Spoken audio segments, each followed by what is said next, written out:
antes de Jesus, depois de Jesus e quando cai da fé. Então é o seguinte, como que a Bíblia, a palavra de Deus, ela mostra a condição espiritual do homem? Como é que ela mostra esse homem antes de Jesus? Como é que ela mostra esse homem com Jesus? E como é que ela mostra esse homem quando ele cai da fé? E esse cair da fé tem duplo sentido, viu? O cair da fé na Bíblia tem duplo sentido. Tem aquele que cai da fé, vai para o mundo, se entrega lá para o mundo, volta lá para a lama do mundo. E tem aquele que cai da fé, ele cai da fé porque ele estava no nível de fé exato, aí ele cai da fé. Quando ele cai da fé, no outro sentido, ele continua dentro da igreja, mas ele está caído da fé. Então por isso que eu disse que é duplo sentido, o que vai para o mundo e aquele que fica dentro da igreja. Então qual que é a condição espiritual do homem segundo a Bíblia? Então assim, para não estender a pregação, o que eu fiz? Eu separei aqui os textos da condição espiritual do homem sem Jesus. Aí eu separei. Quando chegar na condição do homem com Jesus, eu não coloquei o texto por completo, eu só coloquei a referência. Depois eu pego o esboço aqui e mando para você. E quando chegar na condição do homem, quando ele cai da fé, aí não tem o texto completo, só vai ter a referência. Quem entendeu até aí, levanta a tua mão. Amém? Então vamos lá. Condição espiritual do homem segundo a Bíblia: antes de Jesus, com Jesus e depois que cai da fé. Qual que é a condição dos homens, meus irmãos, sem Jesus? Qual que era a nossa condição quando nós estávamos sem Jesus nesse mundo? E qual que é a condição dos seres humanos que estão aí no mundo sem Jesus? Pode passar para o próximo slide. Olha lá, Romanos capítulo 6, verso 20. Olha o que diz: porque quando erais servos do pecado, estáveis livres em relação à justiça. Então qual que era a condição, a nossa condição espiritual antes de Jesus? Escravo do pecado. Qual que é a condição do povo que está aí no mundo? Escravo do pecado. Eles vivem em função do pecado. A vida deles está voltada para o pecado. Qual que é a diferença entre nós e eles? Nós fugimos do pecado. Quem é que foge do pecado? Levanta a tua mão. Quem aqui que você vigia no que você vai falar? Levanta a sua mão. Quem aqui vigia no que você vê? Levanta a sua mão. Quem fica vigiando os seus pensamentos? Levanta a sua mão. Então nós estamos fugindo do pecado. Pode às vezes dar um deslize? Às vezes pode acontecer. Agora, e os escravos do pecado? Os escravos do pecado, eles são serviçais do pecado. Eles vivem em função do pecado. Então essa é a condição espiritual de quem está sem Jesus. Pode passar, número 2. Olha lá, Efésios 2:12. Naquele tempo, quando você estava sem Jesus, estavam sem Cristo, separados da comunidade de Israel, estranhos às alianças da promessa, não tendo esperança e sem Deus no mundo. Então naquele tempo, que tempo? Quando você não tinha Jesus, você estava sem Jesus, você estava separado da comunidade de Israel, você não sabia nada das alianças que Deus tinha feito com o seu povo, você não tinha esperança e não tinha Deus no mundo. Então você estava sem Deus. Ah, mas tem muita gente aí, pastor, que está no mundo, eles falam graças a Deus, oh meu Deus. Irmãos, se a pessoa não pratica a palavra de Deus, essas frases, oh meu Deus, oh graças a Deus, passa só a ser frase de efeito. Porque não adianta, não é? A pessoa, ele está com um crucifixo aqui, entendeu? E um cigarro na boca, e a cachaça saindo, escorrendo pelo canto da boca e caindo no crucifixo. Não adianta nada ele ter aquele símbolo religioso e na prática do pecado. Né? E tem um monte de gente aí, meus irmãos, um monte de gente dizendo, a pessoa prostitui, a pessoa faz um monte de coisas ilícitas aos olhos de Deus e fala que é Deus que está abençoando ele. Então ele entende que é Deus que está abençoando. Tem um monte de gente na internet aí que fala isso. Mas olha o que a Bíblia diz. Naquele tempo, quando vocês estavam sem Jesus, estáveis sem Cristo, separados da comunidade de Israel, estranhas às alianças da promessa, não tendo esperança em quem? Sem Deus no mundo. Essa era a nossa condição. Você pode dar glória a Deus porque a nossa condição mudou? Você pode dar glória a Deus porque agora nós estamos em uma outra etapa, em uma outra fase da nossa vida? Pode passar, missionário. Olha outra condição: filhos da ira. Efésios 2:3. Entre os quais também todos nós andávamos no outro tempo passado, segundo as inclinações da nossa carne, fazendo a vontade da carne e dos pensamentos, e éramos por natureza filhos da ira, como também os demais. Qual que era a nossa condição? Filhos da ira. A ira de Deus estava sobre nós. Mas pastor, tem muita gente aí que está vivendo no pecado, na lama do pecado, e não acontece nada, ele só prospera. Nós temos que entender, como já foi falado naquela pregação, que Deus está dando tempo, mas vai acontecer o dia dele manifestar a ira dele. Por exemplo, uma pessoa que está no pecado e morre no pecado, ali ele já vai começar a ver a ira de Deus, quando a alma dele descer lá para o Hades. Se Jesus vier agora arrebatar a sua igreja, e esse pecador, essa pessoa que está no mundo, na lama do pecado, ficar aqui, ele já vai ver a ira de Deus, que é a grande tribulação. Então a ira de Deus, ela tem um momento certo para se manifestar. Só que a condição espiritual deles é que eles estão debaixo da ira de Deus.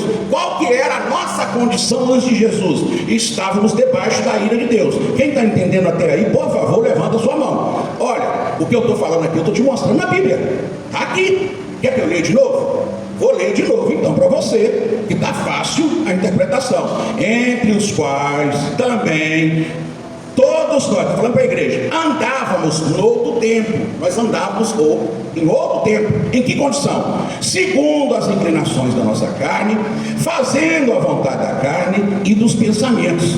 E éramos, por natureza, filhos da ira, como também os demais. Quem é esses demais? É o povo que está no mundo aí. Então esse povo que está no mundo, no pecado, e fica falando: oh meu Deus, oh graças a Deus, Deus é bom, Deus é maravilhoso. Mas eles estão lá no mundo, em pecado, e entregue ao mundo e buscando o pecado, eles estão enganados pelo diabo.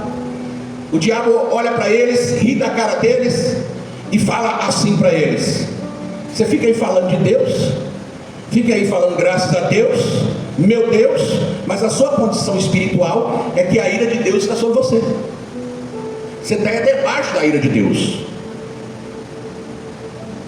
O diabo ri. Agora, por que o diabo ele tem raiva das nossas vidas? Quem está firme em Jesus. Porque agora nós não estamos mais debaixo da ira, nós estamos agora debaixo da graça de nosso Senhor Jesus Cristo. Você pode dar glória a Deus aí, meu irmão? Você pode glorificar ao Senhor aí? Ô, glória a Deus! Pastor, por que você está pregando isso? Eu preciso mostrar para você qual que era a sua condição antes, qual que é a sua condição agora, para você valorizar Jesus. Porque as pessoas, irmãos, na igreja, elas só estão valorizando Jesus por causa disso aqui, ó, pelo que ele dá, pelo que ele faz, pela ação dele no âmbito material. Se ele parar de fazer e colocar a pessoa na prova, aí você vai ver: a pessoa murmura, a pessoa esmurece, a pessoa desanima, a pessoa para. A pessoa, ela tem o seguinte entendimento: Jesus só serve para mim alcançar as questões materiais. E isso está errado. Nós precisamos saber qual que era a nossa condição antes. A nossa condição antes.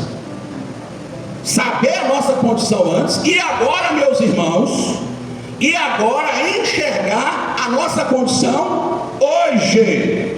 Quem está compreendendo, diga amém. Então antes nós éramos o quê? Filhos da ira. Hoje não. Hoje nós somos filhos de Deus. Quem pode glorificar ao Senhor por isso? Dá glória a Deus. Dá glória a Deus. Dá glória a Deus. Dá glória a Deus. Pode passar. nossa outra condição? Qual que é a nossa outra condição? Mortos em pecado. Nós estamos mortos.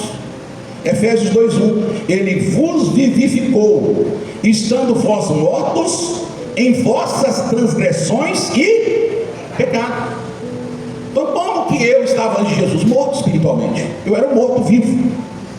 Morto espiritualmente, vivo fisicamente. Qual que era a sua condição? Morto espiritualmente, vivo fisicamente. Agora olha para mim, olha que interessante. As pessoas estão no mundo mortas espiritualmente e querem entrar no céu. Você sabia qual que é a ideia de morte na Bíblia? Se você não sabia, você vai saber hoje.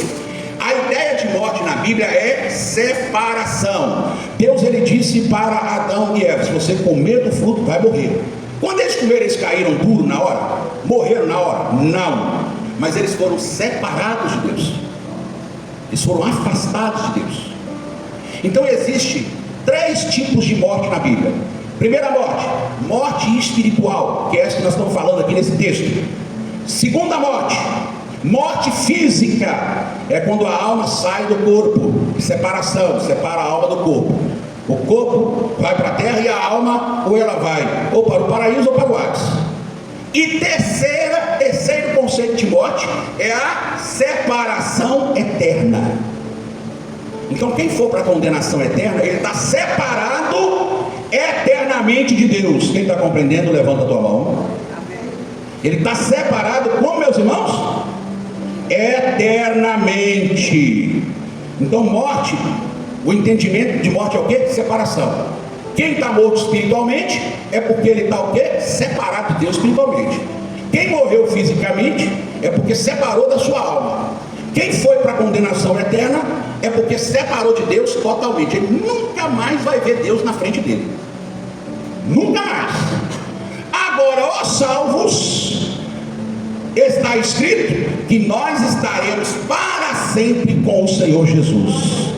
Você amou Jesus aqui em vida. Você ansiou por intimidade com Jesus. Você buscou intimidade com Jesus. Você renunciou o mundo por Jesus. Você buscou a Jesus. O que ele vai fazer? Você me amou tanto em vida e agora você vai ficar lado a lado comigo para sempre. Você pode glorificar a Deus aí agora?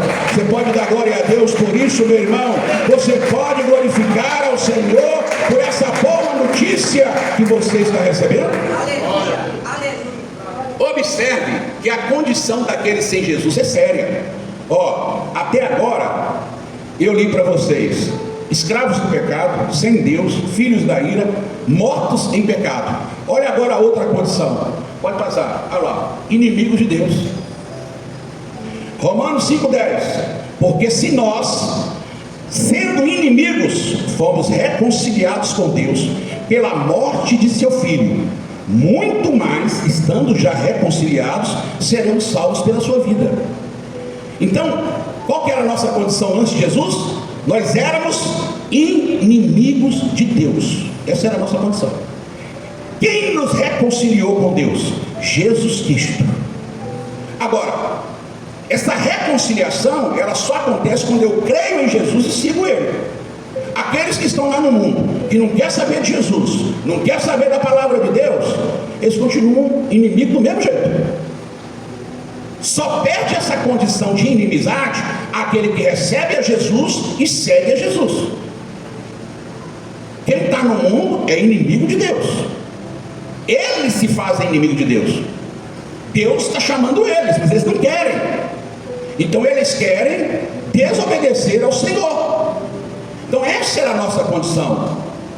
Irmão, num palavreado assim, bem suave, popular, brasileiro, mas suave, desculpe, nós estávamos ferrados. Ferrados. Essa era a nossa condição. E agora, por meio de Jesus Cristo, nós estamos abençoados. Abençoados. Por isso que Paulo fala: o que vai me separar do amor de Cristo? Tribulação, fome, nudez, espada, praga. Nada pode nos separar do amor de Cristo, porque antes nós estávamos numa condição muito tenebrosa, e agora aconteceu uma reviravolta espiritual em nossas vidas, e eu vou mostrar para vocês daqui a pouco. Pode passar o próximo, que já está finalizando. Esse aqui é o último, na verdade. Qual que era a nossa condição, meus irmãos? Cegos espiritualmente. Nós éramos cegos.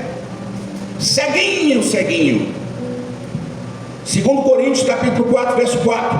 Nos quais o Deus deste século cegou o entendimento dos incrédulos, para que não lhes resplandeça a luz do evangelho da glória de Deus, que é a imagem.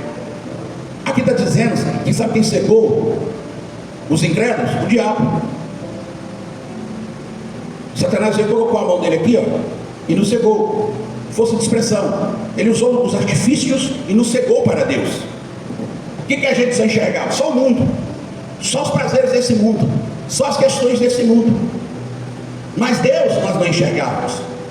Nós falávamos, meu Deus, nós falávamos graças a Deus por repetição cultural. Nós nascemos em um país católico, a maior parte das famílias eram católicas, e por força de hábito as pessoas falavam, graças a Deus, meu Deus, Deus está no céu, Deus é bom. Então essas frases a criança vai ouvindo, ele acaba repetindo isso sem ter muito sentido no que ele está falando. Mas na verdade nós éramos cegos espiritualmente. Foi Jesus Cristo que abriu os nossos olhos e nos curou da cegueira espiritual. Oh, glória a Deus! Foi Jesus Cristo que abriu os nossos olhos e nos curou da cegueira espiritual. Por que eu tenho que mostrar para você que nós estávamos fundados na lama? Para você valorizar Jesus, para você dar valor.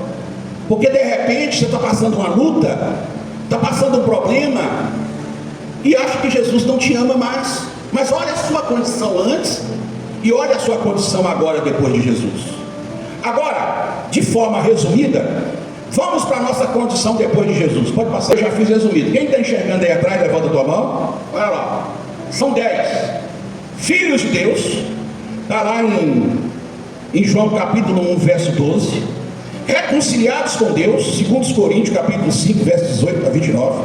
Justificados pela fé, está lá em Romanos 5:1. Nova criatura ou nova criação, está lá em 2 Coríntios 5:17. Amados de Deus, está lá em Romanos 8:39. Herdeiros de Deus, está lá em Romanos 8, verso 17. Santuário do Espírito Santo, está lá em 1 Coríntios capítulo 6, verso 19. Livres do pecado, está lá em Romanos 6:18. Luz do mundo e sal da terra, Mateus 5, 14 e 13. E mais do que vencedores. Por que nós somos mais do que vencedores? Aí a pessoa vai interpretar que é no âmbito material. Não, aqui é espiritualmente falando. A nossa condição espiritual sem Jesus era uma, depois de Jesus é outra. Por isso que nós somos mais do que vencedores. Olha a quantidade de itens que nós vencemos por causa de Jesus. Nós éramos escravos do pecado, vencemos. Nós estávamos sem Deus, vencemos. Nós éramos filhos da ira, vencemos. Nós éramos mortos do pecado, vencemos. Nós éramos inimigos de Deus, vencemos. Nós éramos cegos espiritualmente, vencemos. Por isso que o texto diz que nós somos mais do que vencedores. Olha, bilhões de pessoas do mundo que estão agora escravizadas do pecado, que estão agora sem Deus, que estão agora cegos espiritualmente, que estão agora em toda a condição espiritual que a Bíblia descreve. Estão presos lá no mundo espiritual. E o Senhor, na sua graça e misericórdia, através do seu Espírito Santo, conseguiu atingir o nosso coração e foi trabalhando em nossas vidas, e agora nos colocou em toda essa condição aqui, Agora você é um filho de Deus, você não é mais filho da ira. Oh, glória a Deus! Você pode dar glória a Deus? Você pode dar glória a Deus, irmão? Você pode comemorar a sua condição? Você pode comemorar a sua condição? Observe, meus irmãos, que a visão do mundo é o seguinte: você, para ser um vencedor no mundo, você tem que ter dinheiro, você tem que ter status, você tem que ter posição social, para você ser um vencedor no mundo. Não é assim?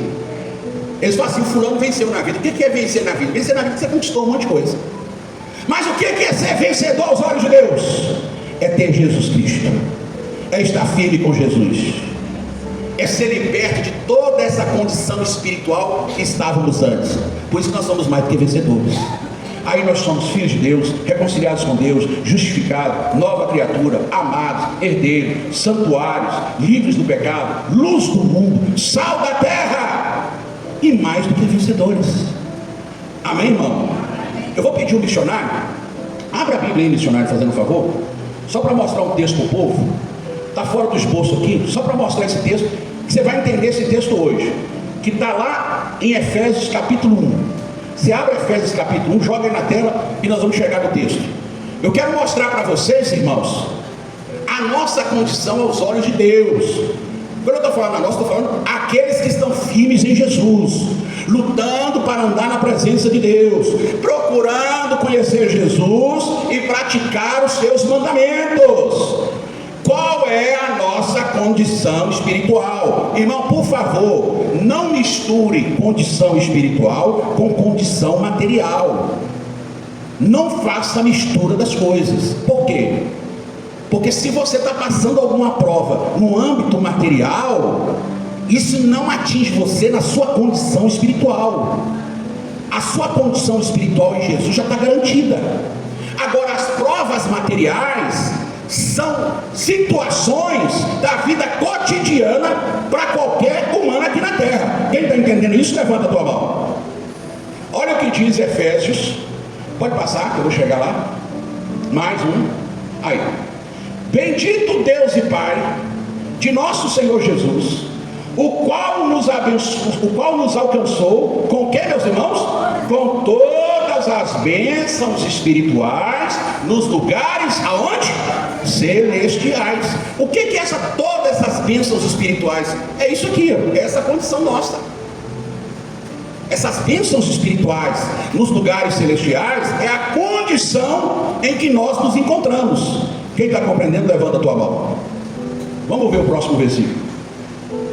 Como também, olha lá, como também nos elegeu nele antes da fundação do mundo. Então Deus lá, antes da fundação do mundo, Ele olhou e Ele viu que um dia um rapaz por nome André iria ouvir a palavra e iria aceitar. O que Ele fez? Ele foi lá e me elegeu, sou eleito. É a doutrina da eleição. Mesma coisa aconteceu com você. Chama-se doutrina da eleição. Então, como é que ele fez isso? Quando que ele fez isso? Ele fez isso antes da fundação do mundo. Agora, Ele nos elegeu para que fôssemos o que, meus irmãos? Santos, irrepreensíveis diante dele em o que? Amor. Vai passar mais um. E nos predestinou para filhos de adoção por Jesus Cristo, para si mesmo, segundo o beneplácito de sua vontade, segundo a sua boa vontade. Deus nos elegeu e Deus nos predestinou. Falou: você é meu filho, você vai ser minha filha. Deus, ele viu que muitas pessoas iriam aceitar a fé e se tornariam filhos. Porque se não fosse isso, o que compensaria Deus fazer o mundo? E o mundo está na situação que se encontra, nesse caos, se não houvesse pessoas que iriam aceitar a fé em Jesus. Porque no fim de tudo isso será destruído, e os ímpios também. O que vai sobrar são os filhos de Deus. Quem está compreendendo o mistério, levanta a tua mão. É coisa muito profunda, né? Que nós estamos falando. Passa mais um. Para louvor e glória da sua graça, pela qual nos fez o quê? Agradáveis assim no amado, por causa de Jesus Cristo. Agora nós chegamos diante de Deus em um cheiro agradável e suave. Quem pode dar glória a Deus? Quem pode aplaudir a Jesus? Quem pode glorificar ao Senhor? Dá glória bem, dá glória, dá glória, dá glória. Glorifique ao Senhor. Agora pode voltar para o slide. Pode voltar para o slide que eu vou encerrar. Eu mostrei para vocês a nossa condição antes de Jesus, depois de Jesus. Agora eu vou mostrar para vocês, para finalizar, de forma resumida, a condição daqueles que caem da fé. A fé, ela tem um nível. Nós temos, toda pessoa que chegar na igreja e converter, ele tem que chegar naquele nível de fé. ele tem que crescer, ele tem que progredir na fé. A fé ela tem um nível. Quando a pessoa cai da fé, e aí tem o duplo sentido, tem aquele que cai da fé e já dá uma de choque no mundo, né? Mas tem aquele que cai da fé e fica dentro da igreja. Como é que Deus enxerga isso? Pode passar, missionário. Essa aí é a condição daqueles que caem na fé. Qual que é a condição daqueles que caem na fé? Cães que voltam ao próprio vômito. Segundo Pedro capítulo 2, versos 20 e 22. Filhos da desobediência. Efésios 5, 6. Ramos cortados.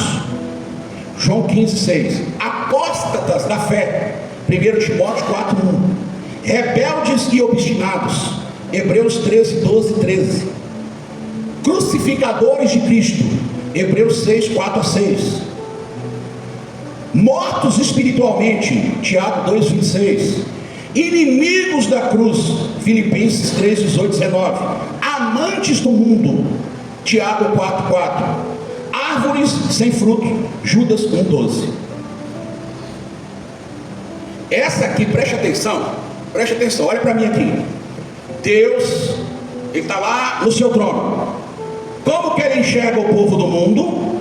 Escravos do pecado, cegos espiritualmente, mortos espiritualmente, filhos da ira. É assim que Ele enxerga. Já mostrei. Veio para Jesus, está firme. Como Ele enxerga? Filho de Deus, mais do que vencedores, etc, etc, etc. Caiu da fé. Está dentro da igreja e caiu da fé. Como é que Ele enxerga? Ele enxerga cão que voltou ao próprio vômito. Eu acredito que vocês já viram essa cena, né? Essa cena nojenta, que eu não vou nem entrar em detalhes, porque eu não quero falar sobre isso, porque de repente tem gente que é muito sensível. Mas aos olhos de Deus, uma pessoa que veio para Jesus e voltou para o mundo, ele é comparado a um cão que volta a comer o próprio vômito. É o que o texto está dizendo. 2. Filhos da desobediência. Está dentro da igreja, mas não obedece. Ele não tem uma predisposição em obedecer. Ele quer ser um religioso. Vocês lembram da pregação que eu preguei aqui do bom cidadão religioso que eu nasci de novo? Pois é, o religioso é esse. Ele não quer saber o que Jesus fala. Ele não procura saber. Porque saber é uma coisa, obedecer é outra coisa. Outra coisa. Então são coisas distintas. Primeiro precisa conhecer, depois precisa obedecer, né? Só que tem gente, meus irmãos, que ele é filho da desobediência. Está no meio do povo de Deus. Número 3, ramo cortado. Por que ele é um ramo cortado? Porque agora ele não está ligado em Jesus. Porque quando você está ligado em Jesus, você vai produzir frutos parecidos com Jesus. Se você está cortado, não produz mais. Aí é o que nós estamos vendo aí. Está cheio de gente aí carregando o nome de Jesus, falando de Jesus, pregando Jesus e falando, mas ele já foi cortado. Mas o que mostra que ele foi cortado? As obras, loucuras que eles cometem, né? E é o que nós estamos vendo. Apóstatas da fé. Apostasia da fé tem duas vertentes. Número 1, primeiro eu me esfrio. Eu orava, agora já não oro tanto. Eu tinha sede para aprender a palavra, agora já não tenho tanto. Eu gostava de estar na casa de Deus, agora eu já não gosto tanto. Isso é frieza espiritual, isso é apostasia. É uma característica. Qual que é a outra característica da apostasia? Agora eu começo a dar ouvido a doutrinas heréticas. Agora eu começo a ouvir, por exemplo, que o falar em línguas não existe mais. Agora eu começo a ouvir, por exemplo, que arrebatamento não existe mais. Eu começo a dar ouvido a doutrinas heréticas. Agora eu começo a ouvir que não existe o Pai e nem o Espírito Santo. Só existe um, que é Jesus, e pronto. Estou citando alguns exemplos, mas tem um monte de exemplos. Então tem duas formas de apostatar da fé. Uma é se esfriar e a outra é dar ouvidos a doutrinas heréticas. 1 Timóteo capítulo 4, verso 1. Então tem muita apostasia dentro das igrejas, meus irmãos. Muita. Rebeldes e obstinados. Pode ouvir a palavra, pode ouvir pregação, pode saber de Gênesis e Apocalipse. Não obedece, rebelde e obstinado. Quer dizer, uma pessoa de coração duro. Essa é a condição espiritual daqueles que caíram da fé. Crucificadores de Cristo. Por que crucificador de Cristo? Irmão, preste atenção, olha para cá. Jesus foi crucificado, não foi? Foi. Se eu rejeito Jesus e os seus ensinos, eu estou crucificando ele de novo. É como se eu estivesse crucificando. Não, Jesus falou isso, não estou nem aí. Jesus falou que você tem que congregar, não estou nem aí. Jesus disse aquilo, também não estou. Ele disse, você está crucificando a Cristo. É claro que eu estou simplificando aqui, porque não dá para ficar falando com mais profundidade, item por item. Eu vou mandar esse esboço para você estudar. Mortos espiritualmente. Infelizmente, meus irmãos, tem muita gente que diz ser evangélico, mas ele está morto espiritualmente. Não tem força para orar, não tem força para jejumar, não tem força para estudar a Bíblia, não tem força para vir para a igreja. Você tem que quase carregar a pessoa para vir para a igreja. Aí, quando você cria um evento na igreja, né, você cria um evento, vai vir um profeta aqui que ele revela tudo, aí vem. Ah, vai ter uma festa, uma festança, aí vem. Ele não tem sede, entendeu? Não, eu vou lá hoje para me ouvir a palavra de Deus. Eu vou lá hoje para adorar o Senhor. Eu vou lá hoje cuidar da minha vida espiritual. Eu vou lá hoje para orar. Ele não tem sede, perder, ele está morto. Por isso que tem igreja que tem que fazer movimento um atrás do outro. Faz movimento um atrás do outro, movimento um atrás do outro. Aí tornou-se uma igreja entretenimento. Fica entretendo as pessoas, divertindo as pessoas, né? Mas transformação mesmo não acontece. Porque transformação só pode acontecer quando a gente pega esse livro aqui e mergulha dentro dele. Aí vai ter transformação. Porque não tem como estudar esse livro e ser a mesma pessoa. Estudou esse livro, nossos pecados serão confrontados, os nossos erros serão confrontados, as sujeiras virão para fora. Estudou esse livro, vai ter mudança na nossa vida. Quem entendeu esse mistério, levanta a sua mão. Só que a pessoa não quer estudar esse livro, porque vai ter que quebrar a cabeça, tem que ler, reler, procurar interpretar, aí não quer. Aí é muito mais fácil o movimento, né?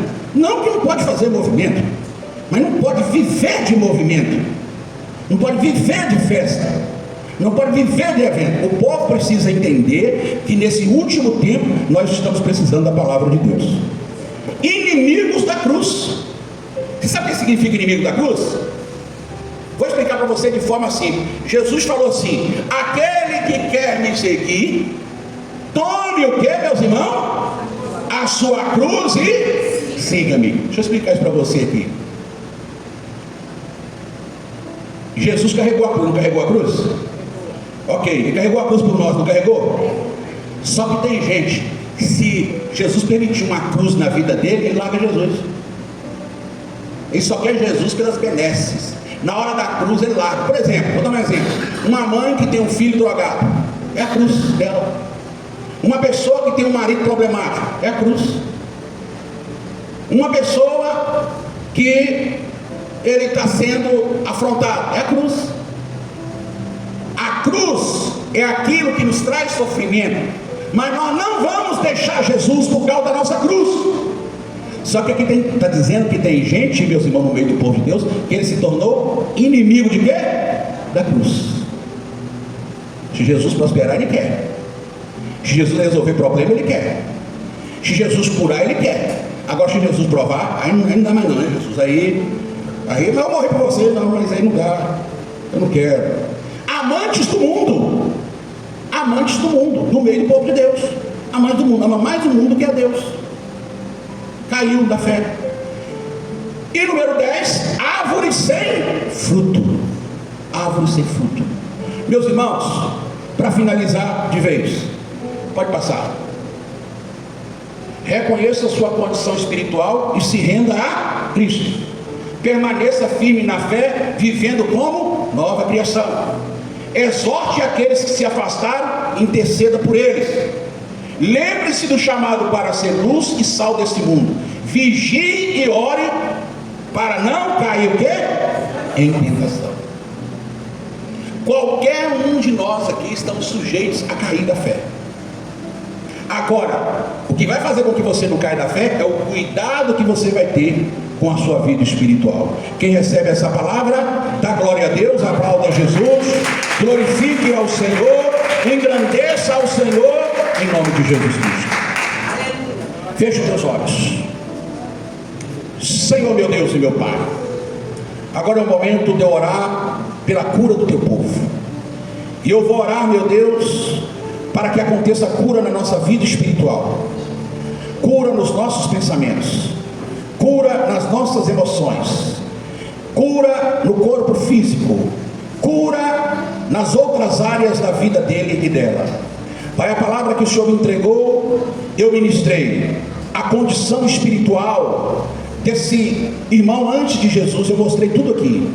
A condição espiritual dele depois de Jesus. Agora nós estamos na bênção, agora nós estamos em outra condição. E agora fico alerta para que não caiamos da fé, para que possamos cultivar nossa fé, manter a nossa vida espiritual e progredir na nossa vida espiritual.